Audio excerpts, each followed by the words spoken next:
BFM Business, midi, l'heure H. L'invité avec Edwige Chevrillon. Notre invité, c'est Yves Verrier, secrétaire général de Force ouvrière. Yves Verrier, on avait pendant la page de pub une conversation intéressante du reste sur qui a déserté quoi. C'est-à-dire, est-ce que, comme le disait Arnaud Montebourg à ce même micro la semaine dernière, le politique a déserté l'économie? Est-ce que c'est l'économie qui a déserté le politique? Est-ce que c'est le politique qui considère... On reviendra peut-être si on a le temps sur ces questions, mais c'est vrai qu'il y a une actualité très chargée. On va parler des retraites avec les déclarations de Jean-Paul Delevoye, le couac quand même au niveau du gouvernement et du président de la République, par de l'assurance chômage. Mais je voudrais d'abord qu'on regarde ces chiffres, chiffres provisoires de l'INSEE qui montrent que de nouveau un petit recul du chômage. Alors, en l'occurrence, 263 000 emplois ont été créés en un an, plus de 540 000 emplois depuis le début du quinquennat d'Emmanuel Macron. Bonne nouvelle quand même pour la France, j'allais dire, ou plutôt pour les Français? À chaque fois que le chômage diminue, que l'emploi augmente, c'est évidemment plutôt une bonne nouvelle. Ce qui est intéressant dans cette affaire, c'est de constater, malgré une prévision qu'on vient d'évoquer un peu à la baisse de la croissance pour le trimestre, que la France a été un peu plus épargnée que les autres de la récession mondiale sur le plan économique. Et ça, c'est aussi lié au fait que l'économie en France est plutôt tirée, plus que d'autres, par la demande intérieure et moins par l'export. Alors c'est parfois une difficulté, mais en l'occurrence, ça m'amène à revenir sur la question que nous associons à l'emploi, c'est celle du salaire. Et quand nous disons que le salaire n'est pas l'ennemi de l'emploi, augmenter les salaires, redonner du pouvoir d'achat d'une manière générale, on pourra parler des retraites d'ailleurs, parce que on parle souvent du coût des retraites, on oublie que les retraites, ça n'est pas un bas-de-laine, ça crée de l'emploi. Oui, mais ça crée de l'emploi, justement.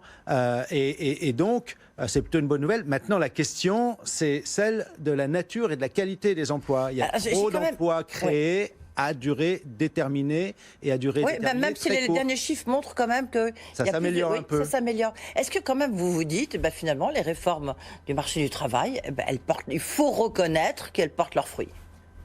Je vous dis, je pense que plus que la réforme du marché du travail, parce que si on appelle réforme du marché du travail ce qui vient de se passer comme décision sur l'assurance chômage, ça ne porte pas ses fruits. Non, c'était les réformes par Nicole Pénicaud de début de quinquennat, bien sûr. La réforme, c'est laquelle? C'est celle de la réduction de la capacité de représentation collective des salariés dans les entreprises. C'est l'ensemble de la réforme, avec tous ces éléments, y compris... Non, mais donc pour vous, évidemment, ça ne vient pas de là. Encore une fois, je pense que les entreprises créent de l'emploi quand il y a de l'activité. Non, les chefs d'entreprise, ils créent de l'emploi quand l'activité, vous avez raison, mais quand ils ont moins peur de... oui, on sait bien que la question des prud'hommes, ça a quand même libéré un peu le chef d'entreprise de ses craintes, fondées ou pas.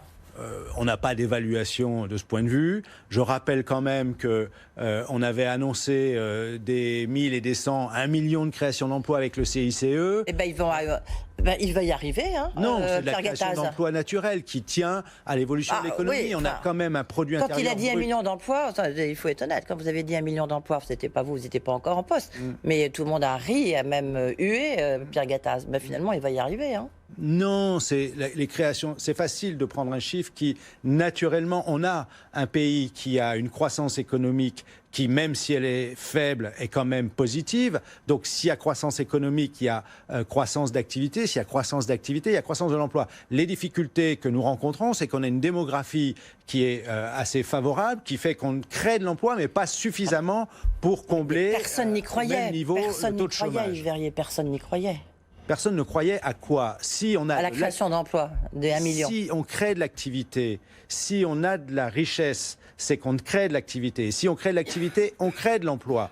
Et ça n'est pas parce qu'on met en place un barème qui fait que si... Il ne faut pas oublier que le barème des prud'hommes, c'est un licenciement illégal, sans cause réelle et sérieuse. Ce n'est pas un licenciement économique qui est touché par la bérémisation. En tous les cas, il y a la création d'emplois, c'est une bonne nouvelle pour la France, même si c'est pas à votre avis. Encore une fois, bien évidemment, créer de l'emploi et réduire le chômage, c'est toujours une bonne nouvelle. Encore une fois, la question qui est posée, c'est quelle qualité de l'emploi? Ça dépend du secteur d'activité.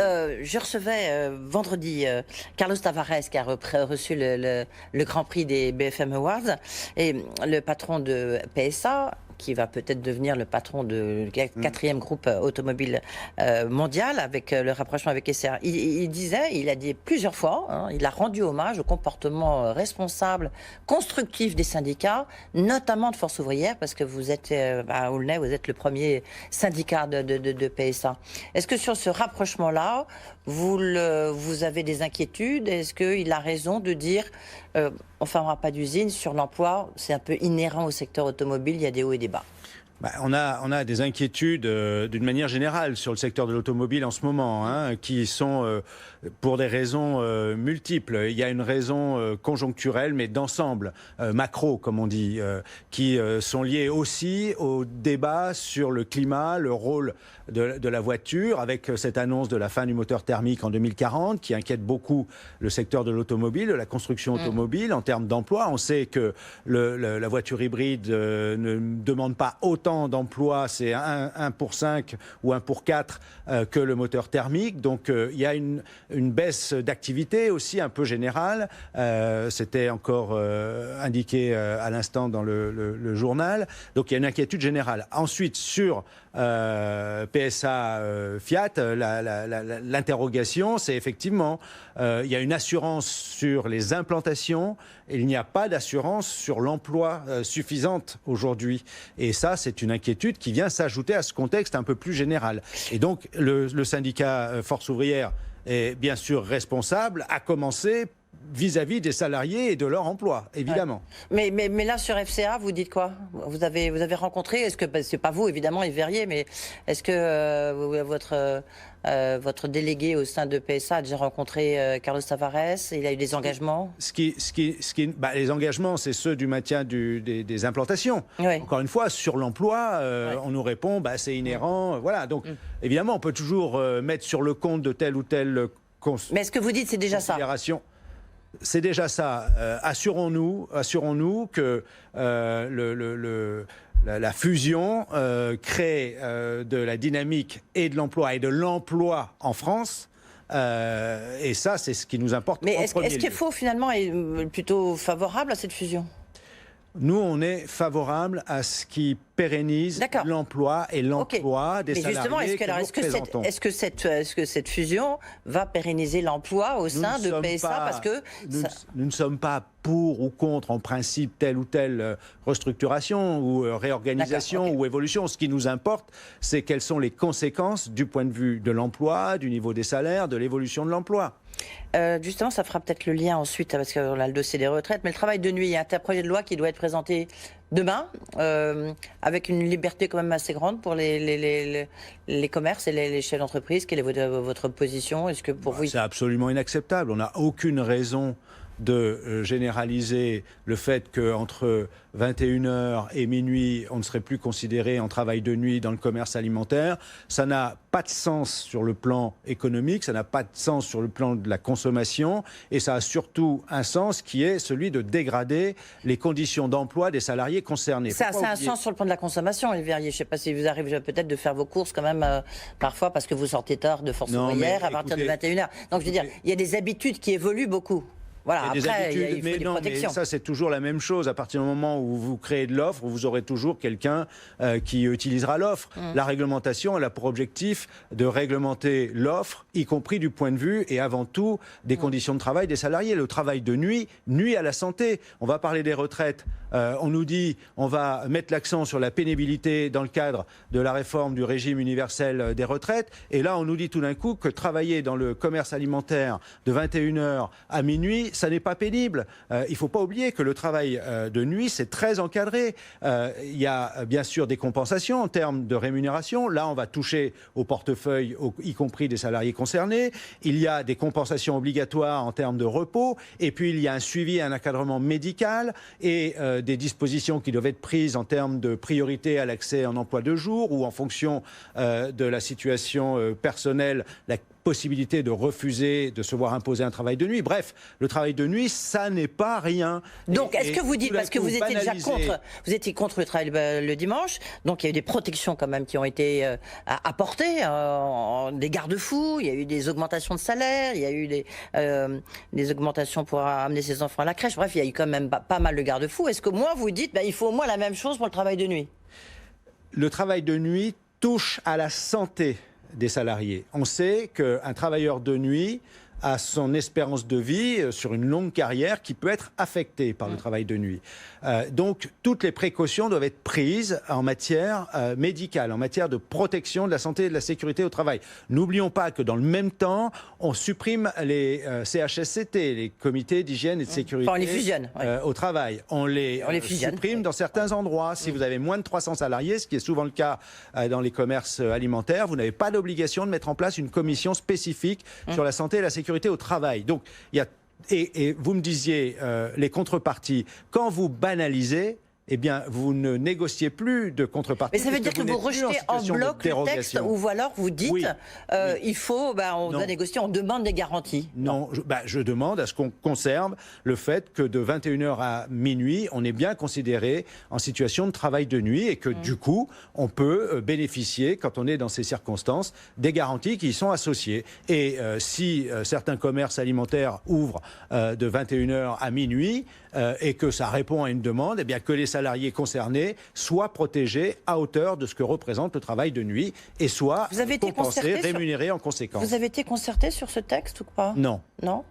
Il sort d'où? Parce qu'en fait, c'est un mouvement un peu généralisé. On pense. Oui, c'est la société. Qui plus est, ce qui est quand même frappant, c'est que c'est des emplois non délocalisables. On ne peut pas nous dire là qu'il s'agit d'un enjeu de compétitivité par rapport à un risque de délocalisation de l'emploi. Donc, encore une fois, on a besoin d'emplois. On va sanctionner les salariés demandeurs d'emploi demain.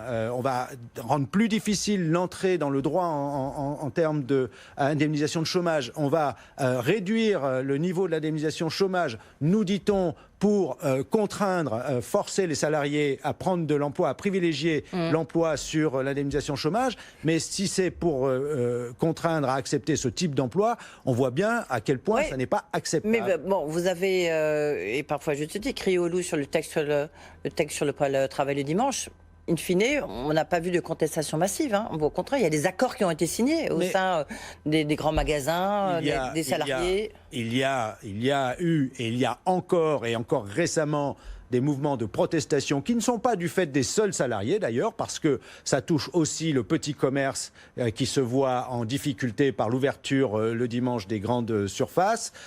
Et bien évidemment, là où malheureusement c'est mis en place, nos syndicats défendent au mieux les salariés concernés en essayant de négocier des contreparties, bien évidemment. Mais notre position de départ, elle est opposée à la généralisation, à la banalisation du travail de dimanche et du travail de nuit. Les retraites, là aussi, vous êtes opposé évidemment à la réforme des retraites sur le système universel. Comment est-ce que vous observez, vous regardez, analysez? C'est quoi qu'un peu au niveau du gouvernement d'Emmanuel Macron, Jean-Paul Delevoye, le haut commissaire en charge de cette réforme, a été chez nos confrères de BFM TV et a réouvert un peu une porte qu'il avait fermée sur la fameuse clause du grand-père, mais pour certains secteurs, en disant que la généralisation de cette clause du grand-père, c'est comme repousser en calendrier grec la réforme. Je sais pas, le patron de FO, il dit quoi? Mais que la sagesse voudrait qu'on revienne autour de la table au point de départ, parce que, je l'ai dit, le gouvernement s'est rendu compte. Vous avez discuté de 1 an, 2 ans avec Jean-Paul Delevoye. Oui, mais justement, le gouvernement s'est rendu compte petit à petit que ce projet de système universel de retraite par points avec le euro cotisé qui donnera les mêmes droits et qui semblait attractif et devoir recueillir l'assentiment général, eh bien le gouvernement s'est aperçu, parce que nous avons, en tout cas Force ouvrière, expliqué systématiquement pourquoi nous n'étions pas d'accord avec le principe même d'un régime unique par points. C'est comme ça que moi je l'appelle, et à juste titre. Et il a dû retarder dans un premier temps son calendrier. On devait avoir un projet de loi à fin de l'année 2018, puis à l'été 2019, maintenant peut-être à l'été 2020. Et aujourd'hui, on nous dit clause du grand-père, transition, prendre toutes les pour des précautions. régimes spéciaux. Oui, enfin... Certains. les options du rapport du haut-commissaire, comme celles qui ont été remises à jour récemment dans le cadre des réunions que le haut-commissaire a avec telle ou telle organisation syndicale, remettaient sur l'actualité l'option d'une clause du grand-père généralisée. Mais vous, on vous dit quoi? Parce que j'imagine que vous avez quand même les conseillers du Premier ministre, voire du Président au téléphone, Yves Verrier. Oui. Et ils vous disent quoi? Ils vous disent, surtout n'écoutez pas ce que dit Jean-Paul Delevoye, le rapport. Ils vous disent quoi? Je ne suis pas au milieu des débats entre les ministres et la présidence de la République. Qu'est-ce qu'on vous dit à vous, Force ouvrière? Ce qu'on nous Il y aura clause de grand-père. à nous, c'est ce qui a été dit à tout le monde, c'est que le rapport du haut-commissaire contient plusieurs options, dont celle de la clause du grand-père, dont celle dont le haut-commissaire nous parle depuis le début, de la nécessité de transition plus ou moins longue. On voit bien en tout cas que ça signifie très clairement que si on évoque ces aspects-là, que le régime qu'on nous promet ne sera pas une garantie des droits que nous connaissons aujourd'hui en matière de retraite. Si, bien au contraire. Mais non, il a redit encore ce matin. On va garantir à ceux qui sont en activité le maintien de leurs droits. Mais ça signifie bien que le futur régime ne contiendra pas des droits de même niveau, des droits équivalents aux droits existants aujourd'hui. C'est bien tout l'enjeu du sujet. C'est bien tout l'enjeu du sujet. Parce qu'il dit sinon il risque d'avoir, ce qui serait une première chez nous, une rupture générationnelle. En fait, entre les jeunes qui pensent qu'ils n'auront plus de retraite et puis les retraités qui se disent on n'aura pas de retraite à la hauteur de ce qu'on a travaillé. Mais donc, les jeunes ne se disent pas on n'aura plus de retraite. Les jeunes, leur inquiétude, c'est de ne pas avoir d'emploi qui leur permette de ne pas avoir de retraite. Enfin, aussi. Non. Mais c'est aussi. Mais si, regardez les jeunes, sondages. leur inquiétude, c'est de ne pas avoir d'emploi dès l'entrée dans la vie active, assez tôt dans la vie active, avec un temps plein, jusqu'au moment de pouvoir faire valoir demain leur droit à la retraite. Quand on est jeune, en général, on n'y pense pas vraiment, et qui fait que ce moment-là, vous pourrez bénéficier d'une retraite à taux plein. Est-ce que Jean-Paul Delevoye, il a encore il a le crédit nécessaire pour conduire cette réforme, vous pensez? Ah, mais moi, je ne mets pas en cause les personnes. La question, c'est la réforme elle-même qui me préoccupe. Oui, non, mais c'est lui qui l'a conduit. C'est lui qui l'a conduit. Monsieur Delevoye, le Premier ministre ou le Président de la République. Mon souci, c'est le contenu de cette réforme de régime unique par points. Il faut bien comprendre que le régime unique par points remet en cause un système qui fonctionne, mais qui fonctionnait au lendemain de la guerre. Il y a des choses qui Non, il fonctionne très bien. C'est l'avenir du XXIe siècle. Ça, c'est pas moi qui le dis, c'est ce que dit Jean-Paul Delevoye. Il a tort, il se trompe complètement? Oui, il se trompe. Le système de retraite actuel est parfaitement moderne. Il peut évoluer, il doit évoluer. Il est compliqué. Pourquoi il est compliqué? Chacun a un régime différent. Vous avez 18 millions de salariés qui cotisent au régime général de la sécurité sociale, au régime de base de la sécurité sociale. 13-14 millions de retraités qui en bénéficient. Aujourd'hui, vous avez effectivement des carrières et vous avez de plus en plus de polypensionnés, comme on dit. Exactement. Mais le système de retraite actuel a mis en place ce qu'on appelle un groupe d'intérêt public, Union Retraite, qui fait qu'aujourd'hui, on liquide sa retraite même quand on est polypensionné sur un seul régime. Donc à la limite, vous balayez tout ce qui se passe, vous dites, de toute manière, nous on est en opposition. Je ne balaye rien de ce qui se passe, je dis simplement que le système actuel de retraite s'est adapté aux situations actuelles, c'est largement simplifié. Si vous allez, quand vous atteignez 50 ans, 55 ans sur Info Retraite, vous avez une idée précise de ce que seront vos droits à la retraite en fonction du moment où vous liquiderez votre retraite, et y compris quand vous êtes polypensionné. Donc tout cela fonctionne très bien. Est-ce que la clause du grand-père peut être une soupape de refroidissement, à votre avis? Bien évidemment, c'est comme ça que le gouvernement le voit. Garantir à ceux qui risquent de se mobiliser aujourd'hui parce que craignant de perdre des droits en matière de retraite, que eux ne le perdront pas. Mais c'est promettre à ceux qui vont entrer dans la vie active un système de retraite qui ne sera pas aussi favorable que le système actuel. Et c'est bien là tout l'enjeu. Le 5 décembre, vous serez dans la rue, évidemment. On appelle à la grève, je l'ai dit. À un moment donné, les manifestations, l'expérience a montré qu'elles n'y suffisaient pas à se faire entendre. Et donc, en dernier ressort, on a effectivement décidé de faire en sorte que les salariés, je le dis, ça n'est pas les régimes spéciaux, c'est l'ensemble des salariés qui sont concernés. C'est la SNCF aussi, beaucoup qui est au départ. C'est la SNCF SNCF, donc un régime spécial, c'est la SNCF. Oui, qui mais fait des la réforme, le régime unique par points, c'est l'ensemble du système actuel qui disparaît et c'est les 25 meilleures années sur lesquelles on calcule la retraite quand on est dans le secteur privé qui seront remplacées par l'obligation d'acheter des points tout au long de sa vie active, y compris dans les périodes difficiles. Et c'est pour ça qu'ils veulent réintégrer les primes. Enfin, en tout cas, c'est ce que nous a expliqué ce matin Jean-Paul Delevoye. Ils veulent réintégrer les primes pour les fonctionnaires. Oui, mais ça, c'est plutôt un plus. En disant, sinon, du reste, il y a même eu un institut. Non, c'est pas un plus. C'est aujourd'hui les fonctionnaires qui ont un calcul de la retraite qui est hors prime, donc sur le salaire sans les primes, alors que les primes peuvent représenter 30, 40, 50% de la rémunération. 9% pour les enseignants, 22% pour les 6 fonctionnaires. Derniers mois. Mais c'est la raison pour laquelle le taux de remplacement, c'est-à-dire ce que représente la retraite d'un fonctionnaire par rapport à son dernier salaire, est équivalent, voire même un peu inférieur au taux de remplacement d'un salarié du secteur privé. Donc, intégrer les primes, ça n'est pas pour améliorer la situation, c'est pour... Quand on passerait d'un système où on calcule sur les 6 derniers mois à un système où il faudrait acheter des points tout au long de sa carrière, on intégrerait les primes en indiquant aux fonctionnaires que, comme ça compensera le déficit. Sauf que ça reste à vérifier. Yves Verrier, je ne sais pas, est-ce que vous avez déjà remonté sur la mobilisation du 5 décembre? Est-ce qu'elle semble importante aujourd'hui? Oui, je pense qu'elle sera importante. Mais vous avez des remontées? Oui, j'ai les remontées des syndicats FO qui, là, dans une entreprise, là, dans une administration, sont en train de réunir les salariés, d'expliquer ce qu'est le dossier. On a mis en ligne sur le site internet un quiz, questions-réponses, un décryptage de l'enjeu de cette réforme pour aider justement à ce que chacun comprenne et ce que chacun comprenne l'enjeu et considère qu'effectivement, défendre notre système de retraite, militer, on va déposer nos revendications précises pour améliorer les choses aujourd'hui en tenant compte des évolutions récentes du travail notamment, eh bien ça en vaut la peine et ça vaut la peine de se mobiliser à partir du 5. Jeudi, vous appelez une autre grande manifestation, ça c'est pour les hôpitaux Alors jeudi, il y a d'une part l'administration des finances publiques qui est très mobilisée. Il va y avoir une grosse journée de mobilisation dans l'administration de la finance publique. C'est la fermeture des trésoreries, des services des impôts, etc. Et puis il y a une mobilisation dans le secteur hospitalier à laquelle la Fédération FO apporte bien évidemment son plein soutien parce qu'il y a des enjeux majeurs là aussi en termes de rémunération, d'effectifs, de moyens, de conditions de travail. En conclusion, est-ce que vous avez le sentiment quand même que oui, ça va être difficile, enfin la France et nous Français, il faut s'attendre à quelques jours difficiles? Bien.